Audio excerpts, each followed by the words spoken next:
यह मलिकिसिदिक शलेम का राजा है और परम प्रधान परमेश्वर का याजक सर्वदा याजक बना रहता है। जब अब्राहम राजाओं को मार कर लौटा जाता था तो इसी ने उससे भेंट करके उसे आशीष दी। इसी को अब्राहम ने सब वस्तुओं का 10वां अंश भी दिया। यह पहले अपने नाम के अर्थ के अनुसार धर्म का राजा और फिर शलेम अर्थात शांति का राजा है, जिसका नाम पिता न माता न वंशावली है, जिसके दिनों का नाम आदि है और न जीवन का अंत है और न परमेश्वर के पुत्रों के स्वरूप ठहर कर वह सदा के लिए याजक बना रहता है। अब इस पर ध्यान करो कि वह कैसा महान था जिसको कुलपति अब्राहम ने लूट के अच्छे से अच्छे माल का 10वां अंश दिया। लेवी की संतान में से जो याजक का पद पाते हैं उन्हें आज्ञा मिली है कि लोगों अर्थात अपने भाइयों से, चाहे वे अब्राहम ही की देह से क्यों ना जन्मे हों, व्यवस्था के अनुसार 10वां अंश लें। पर इसने जो उनकी वंशावली में का भी न था, अब्राहम से 10वां अंश लिया और जिसे प्रतिज्ञाएं मिली थी उसे आशीष दी। इसमें संदेह नहीं कि छोटा बड़े से आशीष पाता है और यह तो मरणहार मनुष्य 10वां अंश लेते हैं, पर वह वही लेता है जिसकी गवाही दी जाती है कि वह जीवित है। तो हम यह भी कह सकते हैं कि लेवी ने भी जो 10वां अंश लेते हैं अब्राहम के द्वारा 10वां अंश दिया, क्योंकि जिस समय मलिकिसिदिक ने उसके पिता से भेंट की उस समय वह अपने पिता की देह में था। यदि लेवी याजक पद के द्वारा सिद्ध प्राप्त हो सकती, जिसके सहारे लोगों को व्यवस्था मिलती है, तो फिर क्या आवश्यकता थी कि दूसरा याजक मलिकिसिदिक की रीति पर खड़ा हो और हारून की रीति का ना कहलाए। क्योंकि जब याजक का पद बदला जाता है तो व्यवस्था का भी बदलना अवश्य है, क्योंकि जिसके विषय में ये बातें कही जाती हैं कि वह दूसरे गोत्र का है, जिसमें से किसी ने वेदी को सेवा नहीं की, तो प्रकट है कि हमारा प्रभु यहूदा के गोत्र में से उदय हुआ है। और इस गोत्र के विषय में मूसा ने याजक पद की कुछ चर्चा नहीं की। हमारा दावा और भी स्पष्ट से प्रकट हो जाता है जब मलिकिसिदिक के समान एक और याजक उत्पन्न हो जाता है, जो शारीरिक आज्ञा की व्यवस्था के अनुसार नहीं पर अविनाशी जीवन की सामर्थ्य के अनुसार नियुक्त हुआ हो, क्योंकि उसके विषय में यह गवाही दी गई, तुम मलिकिसिदिक की रीति पर युगान युग याजक है। इस प्रकार पहली आज्ञा निर्बल और निष्फल होने के कारण लोप हो गई, इसलिए कि व्यवस्था ने किसी बात की सिद्धि नहीं की और उसके स्थान पर एक ऐसी उत्तम आशा रखी गई जिसके द्वारा हम परमेश्वर के समीप जा सकते। मसीह की नियुक्ति बिना शपथ नहीं हुई, क्योंकि वे तो बिना शपथ याजक ठहराए गए, पर यह शपथ के साथ उसकी ओर से नियुक्त किया गया, जिसने उसके विषय में कहा, प्रभु ने शपथ खाई है और वह उससे फिर न पछताएगा कि तू युगान युग याजक है। इस प्रकार यीशु एक उत्तम वाचा का जमीन ठहरा। वे तो बहुत बड़ी संख्या में याजक बनते आए। इसका कारण यह था कि मृत्यु उन्हें रहने नहीं देती थी, पर यह युगान युग रहता है।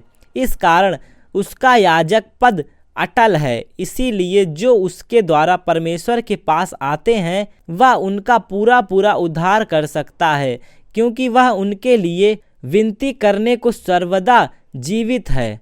अतः ऐसा ही महायाजक हमारे योग्य था, जो पवित्र और निष्कपट और निर्मल और पापियों से अलग और स्वर्ग से भी ऊंचा किया हुआ हो।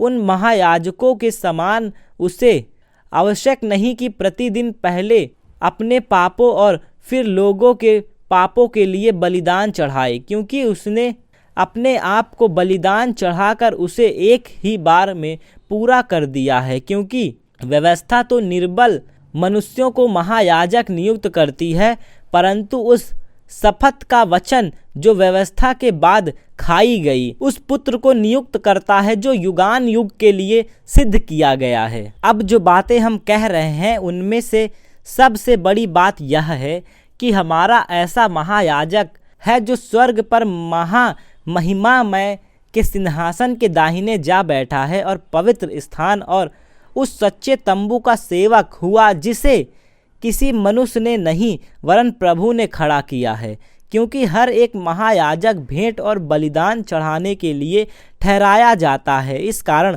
अवश्य है कि इस याजक के पास भी कुछ चढ़ाने के लिए हो। यदि वह पृथ्वी पर होता तो कभी याजक ना होता, इसलिए कि व्यवस्था के अनुसार भेंट चढ़ाने वाले तो हैं, वे स्वर्ग में की वस्तुओं के प्रतिरूप और प्रतिबिंब की सेवा करते हैं। जैसे जब मूसा तंबू बनाने पर था तो उसे एक चेतावनी मिली, देखो जो नमूना तुझे पहाड़ पर दिखाया गया उसके अनुसार सब कुछ बनाना। पर उन याजकों से बढ़कर सेवा यीशु को मिली, क्योंकि वह और भी उत्तम वाचा से मध्यस्थ ठहरा, जो और उत्तम प्रतिज्ञाओं के सहारे बांधी गई। क्योंकि यदि वह पहली वाचा निर्दोष होती तो दूसरी के लिए अवसर ना ढूंढा जाता, पर वह उन पर दोष लगाकर कहता है, प्रभु कहता है, देखो वे दिन आते हैं कि मैं इज़राइल के घराने के साथ और यहूदा के घराने के साथ नई वाचा बांधूंगा। यह उस वाचा के समान ना होगी जो मैंने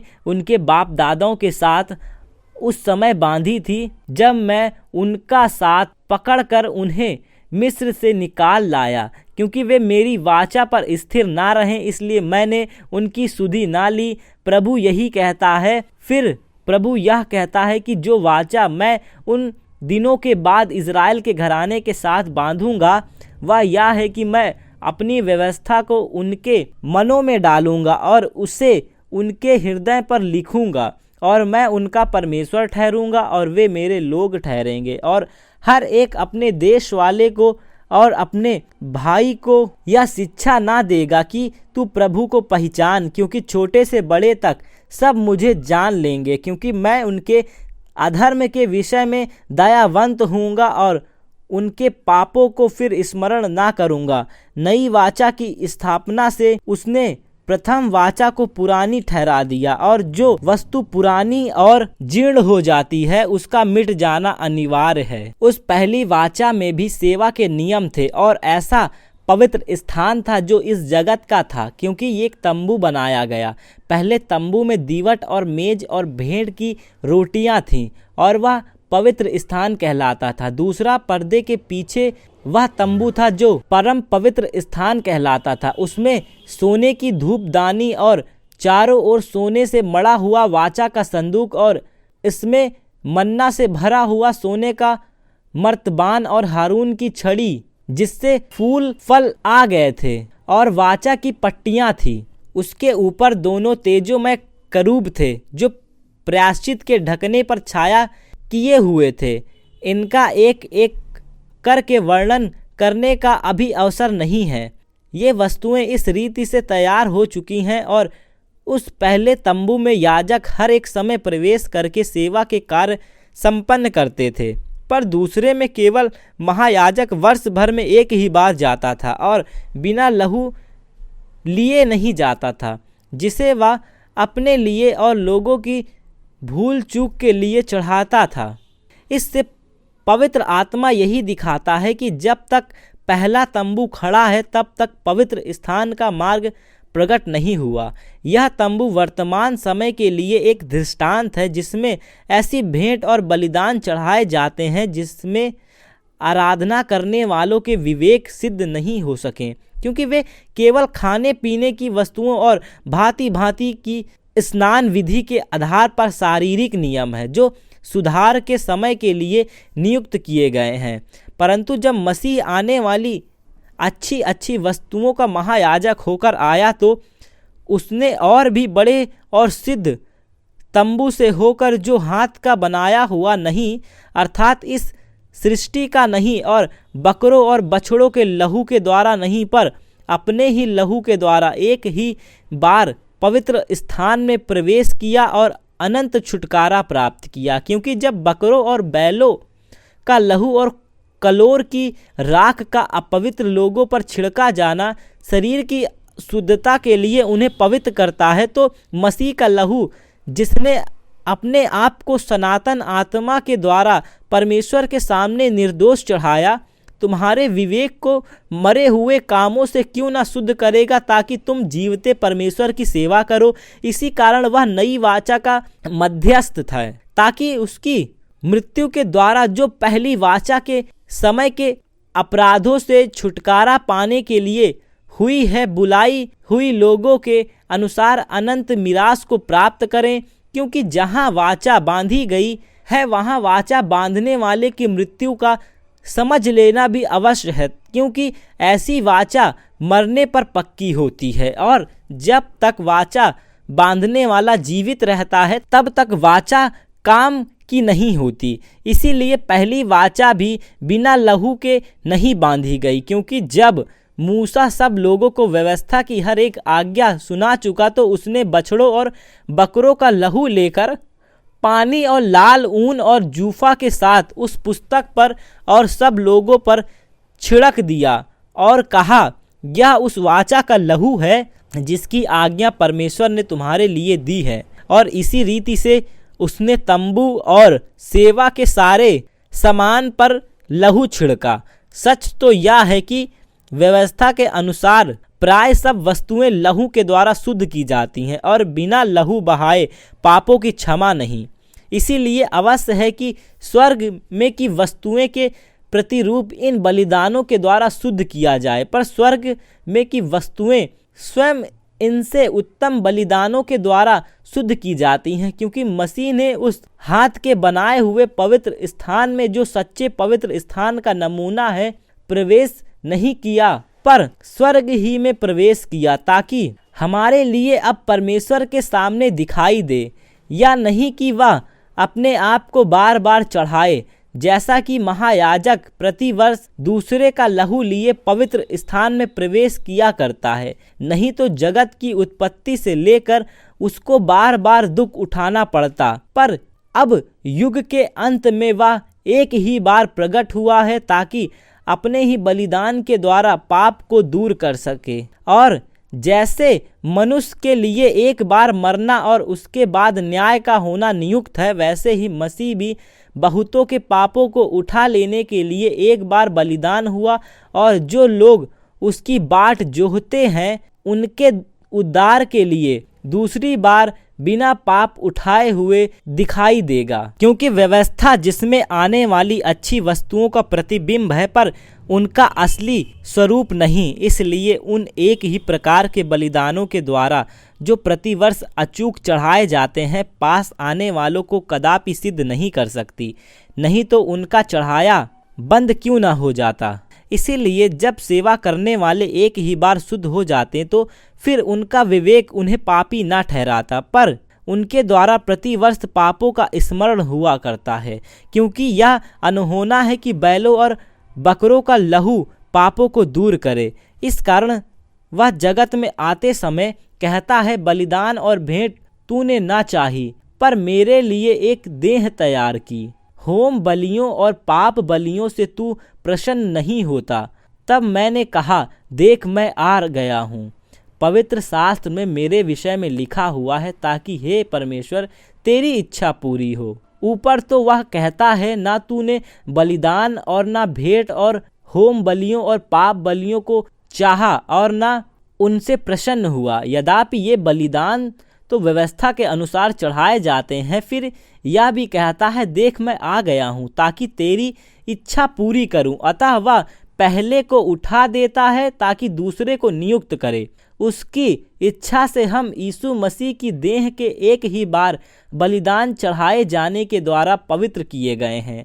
हर एक याजक तो खड़े होकर प्रतिदिन सेवा करता है और एक ही प्रकार के बलिदान को, जो पापों को कभी भी दूर नहीं कर सकते, बार बार चढ़ाता है। परंतु यह व्यक्ति तो पापों के बदले एक ही बलिदान सर्वदा के लिए चढ़ाकर परमेश्वर के दाहिने जा बैठा और उसी समय से उसकी बाट जोह रहा है कि उसके बैरी उसके पांवों के नीचे की पीढ़ी बने, क्योंकि उसने एक ही चढ़ावे के द्वारा उन्हें जो पवित्र किए जाते हैं सर्वदा के लिए सिद्ध कर दिया है। और पवित्र आत्मा भी हमें यही गवाही देता है, क्योंकि उसने पहले कहा था, प्रभु कहता है कि जो वाचा मैं उन दिनों के बाद उनसे बांधूंगा वह यह है कि मैं अपने नियमों को उनके हृदय पर लिखूंगा और मैं उनके विवेक में डालूंगा। फिर वह कहता है, मैं उनके पापों को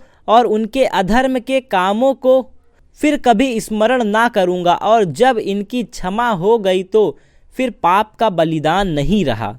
इसलिए हे भाइयों, जब हमें यीशु के लहू के द्वारा उस नए और जीवते मार्ग से पवित्र स्थान में प्रवेश करने का हियाव हो गया, जो उसके पर्दे अर्थात अपने शरीर से होकर हमारे लिए अभिषेक किया है, और इसलिए कि हमारा ऐसा महान याजक है जो परमेश्वर के घर का अधिकारी है, तो आओ हम सच्चे मन और पूरे विश्वास के साथ और विवेक का दोष दूर करने के लिए हृदय पर छिड़काव लेकर और देह की शुद्ध जल से धुलकर परमेश्वर के समीप जाएं।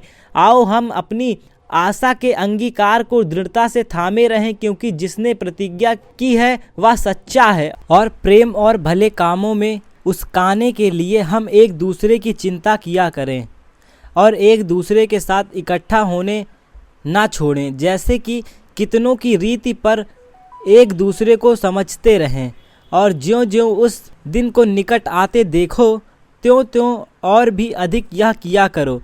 क्योंकि सच्चाई की पहचान प्राप्त करने के बाद यदि हम जानबूझकर पाप करते रहें तो पापों के लिए फिर कोई बलिदान बाकी नहीं।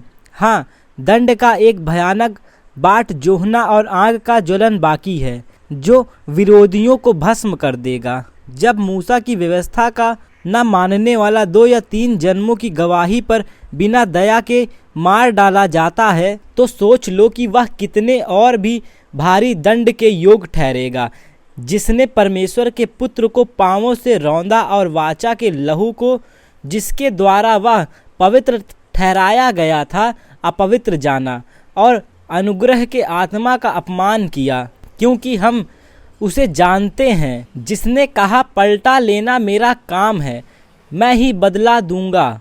और फिर यह कि प्रभु अपने लोगों का न्याय करेगा। जीवते परमेश्वर के हाथों में पड़ना भयानक बात है, परंतु उन पिछले दिनों को स्मरण करो जिनमें तुम ज्योति पाकर दुखों के बड़े संघर्ष में स्थिर रहे। कभी कभी तो यूं कि तुम निंदा और क्लेश सताए हुए तमाम बने, और कभी यूं कि तुम उनके साजी हुए जिनकी दुर्दशा की जाती है।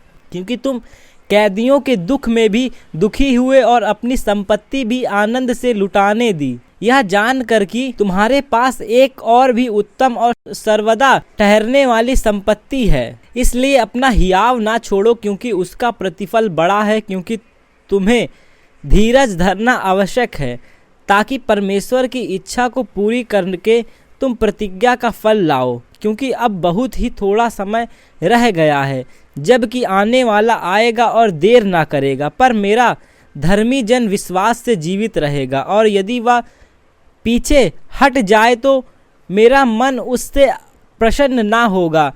पर हम हटने वाले नहीं कि नाश हो जाएं, पर विश्वास करने वाले हैं कि प्राण बचाएं। अब विश्वास आशा की हुई वस्तुओं का निश्चय और अनदेखी वस्तुओं का प्रमाण है, क्योंकि इसी के विषय में प्राचीनों की अच्छी गवाही दी गई। विश्वास ही से हम जान पाते हैं कि सारी सृष्टि की रचना परमेश्वर के वचनों के द्वारा हुई है, पर यह नहीं कि जो कुछ देखने में आता है वह देखी हुई वस्तुओं से बना हो। विश्वास ही से हाबिल ने कैन से उत्तम बलिदान परमेश्वर के लिए चढ़ाया, और उसी के द्वारा उसके धर्मी होने की गवाही भी दी गई, क्योंकि परमेश्वर ने उसकी भेंटों के विषय में गवाही दी, और उसी के द्वारा वह मरने पर भी अब तक बातें करता है। विश्वास ही से हनोक उठा लिया गया कि मृत्यु को ना देखे, और उसका पता नहीं मिला, क्योंकि परमेश्वर ने उसे उठा लिया था। और उसके उठाए जाने से पहले उसकी यह गवाही दी गई कि उसने परमेश्वर को प्रसन्न किया, और विश्वास बिना उसे प्रसन्न करना अनहोना है। क्योंकि परमेश्वर के पास आने वाले को विश्वास करना चाहिए कि वह है, और अपने खोजने वाले को प्रतिफल देता है। विश्वास ही से नूह ने उन बातों के विषय में जो उस समय दिखाई ना पड़ी थी चेतावनी पाकर भक्ति के साथ अपने घराने के बचाव के लिए जहाज बनाया और उसके द्वारा उसने संसार को दोषी ठहराया और उस धर्म का वारिस हुआ जो विश्वास से होता है। विश्वास ही से अब्राहम जब बुलाया गया तो आज्ञा मानकर ऐसी जगह निकल गया जिसे मिरास में लेने वाला था और ना जानता था कि मैं किधर जाता हूँ, तो भी निकल गया। विश्वास ही से उसने प्रतिज्ञाएं किए हुए देश में पराए देश में परदेसी के समान रहकर इसहाक और याकूब समेत जो उसके साथ उसी प्रतिज्ञा के वारिस थे तंबुओं में वास किया, क्योंकि वह उस स्थिर नींव वाले नगर की बाट जोहता था जिसका रचने वाला और बनाने वाला परमेश्वर है।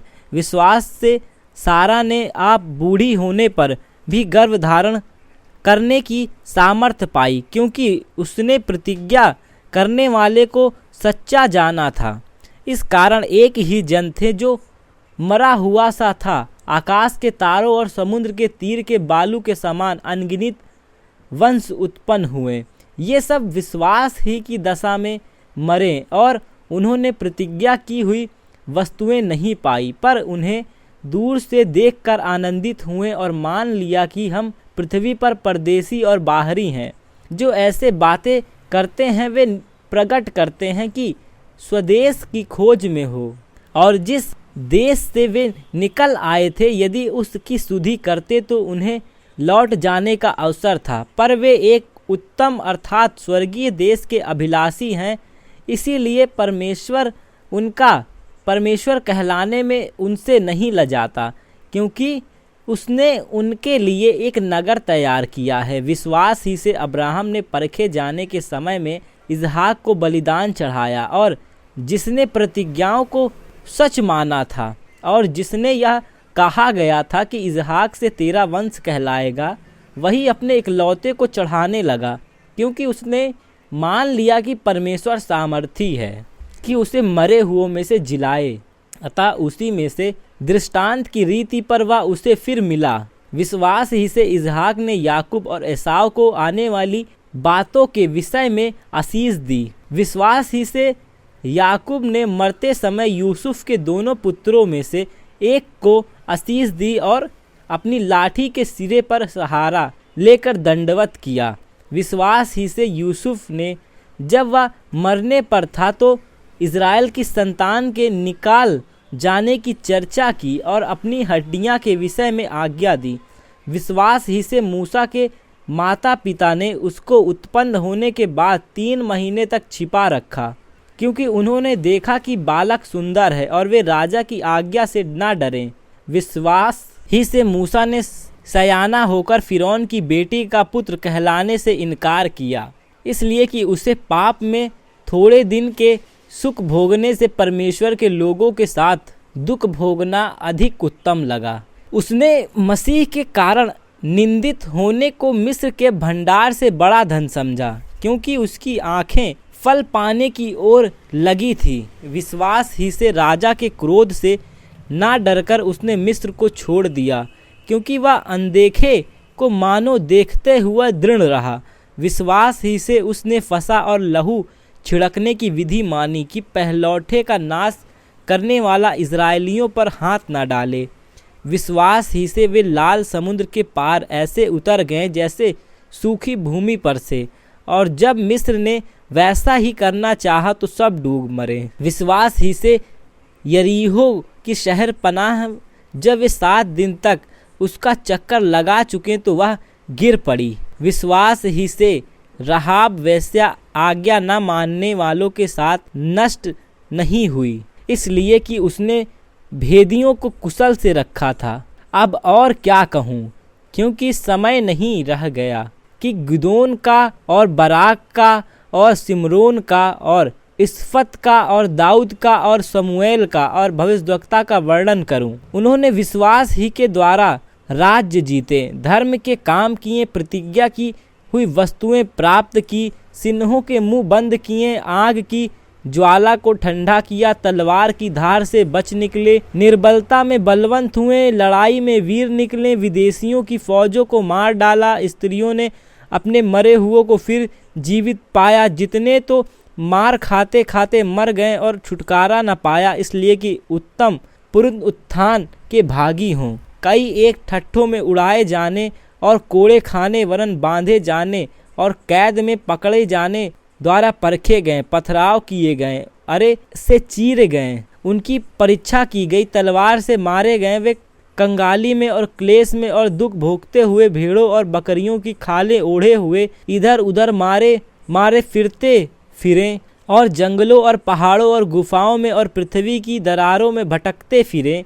संसार उनके योग्य ना था। विश्वास ही के द्वारा इन सब के विषय में अच्छी गवाही दी गई, तो भी उन्हें प्रतिज्ञा की हुई वस्तु ना मिले, क्योंकि परमेश्वर ने हमारे लिए पहले से एक उत्तम बात ठहराई कि वे हमारे बिना सिद्धांत को ना पहुँचे। इस कारण कि गवाहों का ऐसा बड़ा बादल हमको घेरे हुए है, तो आओ हम एक रोकने वाली वस्तु और उलझने वाले पाप को दूर करें और दौड़ जिसमें हम दौड़ना है धीरज से दौड़ें और विश्वास के कर्ता और सिद्ध करने वाले यीशु की ओर ताकते रहें, जिसने उस आनंद के लिए जो उसके आगे धरा था लज्जा की कुछ चिंता ना करके क्रूस का दुख सहा और परमेश्वर के सिंहासन की दाहिनी ओर जा बैठा।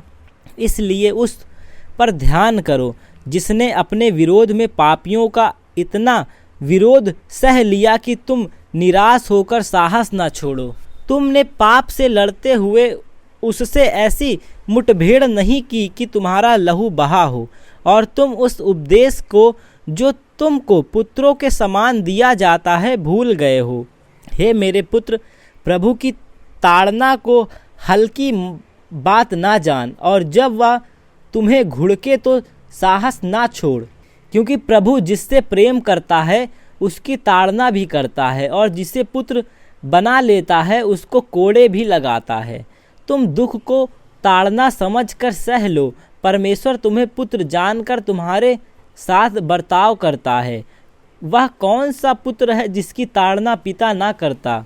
यदि वह ताड़ना जिसके भागी सब होते हैं तुम्हारी ना की हुई हो, तो तुम पुत्र नहीं पर व्यभिचार की संतान ठहरे। फिर जबकि हमारे शारीरिक पिता भी हमारी ताड़ना किया करते थे और हमने उनका आदर किया, तो क्या आत्माओं के पिता के और भी अधीन ना रहें, जिससे हम जीवित रहें? तो अपनी अपनी समझ के अनुसार थोड़े दिनों के लिए ताड़ना करते थे, पर वह तो हमारे लाभ के लिए करता है कि हम भी उसकी पवित्रता के भागी हो जाएं। वर्तमान में हर प्रकार की ताड़ना आनंद की नहीं पर शोक ही की बात दिखाई पड़ती है, तो भी जो उसको सहते सहते पक्के हो गए हैं, बाद में उन्हें चैन के साथ धर्म का प्रतिफल मिलता है। इसलिए ढीले हाथों और निर्बल घुटनों को सीधे करो और अपने पांवों के लिए सीधे मार्ग बनाओ कि लंगड़ा भटक ना जाए पर भला चंगा हो जाए। सबसे मेल मिलाप रखो और उस पवित्रता के खोजी हो जिसके बिना कोई प्रभु को कदापि ना देखेगा। ध्यान से देखते रहो, ऐसा ना हो कि कोई परमेश्वर के अनुग्रह से वंचित रह जाए, यह कोई कड़वी जड़ फूट कर कष्ट दे और उसके बहुत से लोग अशुद्ध हो जाएं। ऐसा नहीं कि कोई जन व्यभिचारी या एसाव के समान अधर्मी हो, जिसने एक बार के भोजन के बदले अपने पहलौठे होने का पद बेच डाला। तुम जानते हो कि बाद में जब उसने आशीष पानी चाही तो अयोग्य गिना गया और आंसू बहा बहा कर खोजने पर भी मन फिराव का अवसर उसे ना मिला। तुम तो उस पहाड़ के पास जो छुआ जा सकता था और आग से प्रज्वलित था और काली घटा और अंधेरा और आंधी के पास और तुरही की ध्वनि और बोलने वाले के ऐसे शब्द के पास नहीं आए, जिसके सुनने वालों ने विनती की कि अब हमसे और बातें ना की जाए, क्योंकि वे उस आज्ञा को ना सह सकें। यदि कोई पशु भी पहाड़ को छुए तो उस पर पथराव किया जाए और वह दर्शन ऐसा डरावना था कि मूसा ने कहा, मैं बहुत डरता और कांपता हूँ। पर तुम सिय्योन के पहाड़ के पास और जीवते परमेश्वर के नगर स्वर्गीय यरूशलेम के पास और लाखों स्वर्गदूत और उन पहलौठों की साधारण सभा और कलीसिया जिनके नाम स्वर्ग में लिखे हुए हैं और सब के न्यायी परमेश्वर के पास और सिद्ध किए हुए धर्मियों की आत्माओं और नई वाचा के मध्यस्थ यीशु और छिड़काव के उस लहू के पास हो जो हाबिल के लहू से उत्तम बातें कहता है। सावधान रहो और उस कहने वाले से मुंह ना फेरो, क्योंकि वे लोग सब पृथ्वी पर के चेतावनी देने वालों से मुंह मोड़कर ना बच सकें। तो हम स्वर्ग पर से चेतावनी देने वाले से मुंह मोड़कर कैसे बच सकेंगे? उस समय तो उसके शब्द ने पृथ्वी को हिला दिया, पर अब उसने यह प्रतिज्ञा की है कि एक बार फिर मैं ना केवल पृथ्वी को वरन आकाश को भी हिला दूंगा। और यह वाक्य एक बार फिर इस बात को प्रकट करता है कि जो वस्तुएं हिलाई जाती हैं वे सृजी हुई वस्तुएं होने के कारण टल जाएंगी, ताकि जो वस्तुएं हिलाई नहीं जाती वे अटल बनी रहें। इस कारण हम इस राज को पाकर जो हिलाने का नहीं कृतज्ञ हों और भक्ति और भय सहित परमेश्वर की ऐसी आराधना करें जिससे वह प्रसन्न होता है, क्योंकि हमारा परमेश्वर भस्म करने वाली आग है। भाईचारे की प्रीति बनी रहे, अतिथि सत्कार करना ना भूलना, क्योंकि इसके द्वारा कुछ लोगों ने अनजाने में स्वर्गदूतों का आदर सत्कार किया है। कैदियों की ऐसी सुधि लो कि मानो उनके साथ तुम भी कैद हो, और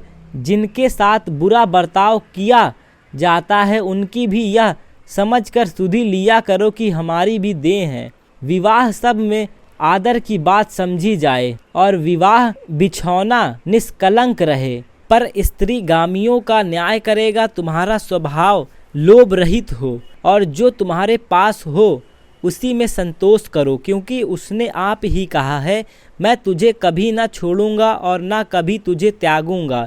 इसलिए हम निडर होकर कहते हैं, प्रभु मेरा सहायक है, मैं ना डरूंगा। मनुष्य मेरा क्या कर सकता है? जो तुम्हारे अगुए थे और जिन्होंने तुम्हें परमेश्वर का वचन सुनाया उन्हें स्मरण रखो और ध्यान से उनके चाल चलन का अंत देखकर उनके विश्वास का अनुकरण करो। यीशु मसीह कल और आज और युगान युग एक सा है। नाना प्रकार के विचित्र उपदेशों से ना भरमाए जाओ, क्योंकि मन का अनुग्रह से दृढ़ रहना भला है, ना कि उन खाने की वस्तुओं से जिनसे काम करने वालों को कुछ लाभ ना हुआ। हमारी एक ऐसी वेदी है जिस पर से खाने का अधिकार उन लोगों को नहीं जो तंबू की सेवा करते हैं, क्योंकि जिन पशुओं का लहू महायाजक पाप बलि के लिए पवित्र स्थान में ले जाता है उनकी देह छावनी के बाहर जलाई जाती है। इसी कारण यीशु ने भी लोगों को अपने ही लहू के द्वारा पवित्र करने के लिए फाटक के बाहर दुख उठाया। इसीलिए आओ उसकी निंदा अपने ऊपर लिए हुए छावनी के बाहर उसके पास निकल चलें, क्योंकि यह हमारा कोई स्थायी नगर नहीं, वरन हम एक आने वाले नगर की खोज में हैं। इसलिए हम उसके द्वारा स्तुति रूपी बलिदान अर्थात उन होठों का फल जो उसके नाम का अंगीकार करते हैं परमेश्वर को सर्वदा चढ़ाया करें। भलाई करना और उदारता दिखाना ना भूलो, क्योंकि परमेश्वर ऐसे बलिदानों से प्रसन्न होता है। अपने अगुओं की आज्ञा मानो और उनके अधीन रहो, क्योंकि वे उनके समान तुम्हारे प्राणों के लिए जागते रहते हैं जिन्हें लेखा देना पड़ेगा। वे यह काम आनंद से करें, ना कि ठंडी सांस लेकर, क्योंकि इन दशा में तुम्हें कुछ लाभ नहीं। हमारे लिए प्रार्थना करते रहो, क्योंकि हमें भरोसा है कि हमारा विवेक शुद्ध है और हम सब बातों में अच्छी चाल चलन चलते हैं। प्रार्थना करने के लिए मैं तुम्हें और भी समझाता हूँ कि मैं शीघ्र तुम्हारे पास फिर आ सकूँ। अब शांतिदाता परमेश्वर जो हमारे प्रभु यीशु को जो भेड़ों का महान रखवाला है सनातन वाचा के लहू के गुण से मरे हुओं में से जिलाकर ले आया, तुम्हें हर एक भली बात में सिद्ध करे, जिससे तुम उसकी इच्छा पूरी करो और जो कुछ उसको भाता है उसे यीशु मसीह के द्वारा हम में उत्पन्न करे। उसी की महिमा युगान युग होती रहे, आमीन।